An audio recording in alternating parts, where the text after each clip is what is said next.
निरोप देतो आता, आज्ञा असावी, चुकले आमचे काही, क्षमा असावी. आज आहे मागी गणपती बाप्पाचं विसर्जन. मुलुंड परिसरातील साईधाम येथील बाप्पाचं आज आनंदात आणि जल्लोषात विसर्जन होत आहे. त्याचीच ही मिरवणूक आहे. सगळे भक्तजण आपल्या लाडक्या बाप्पाला निरोप द्यायला आले आहेत. खरं तर बाप्पा येतही नाही आणि जातही नाही. तो नेहमीच आपल्या मनात, घरात आणि निर्गुणरूपी आत्मास्वरूपात माणसात असतो.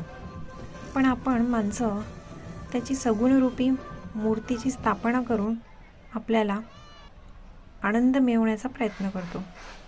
त्याच्या निमित्ताने आपणच गोड मोदकही खातो. त्याच्या येण्याने 10 दिवस खूप आनंदात जातात आणि निरोप देताना मात्र नकळतच डोळ्यात अश्रू येतात आणि मग नंतर लक्षात येतं, अरेच्चा, बाप्पा तर कुठे जात नाही, बाप्पा तर आपल्यातच आहे. फक्त सगुणरूपी मूर्तीचं विसर्जन होत आहे. तर चला मग बाप्पाला आनंदाने निरोप देऊया. गणपती बाप्पा मोरया, पुढच्या वर्षी लवकर या.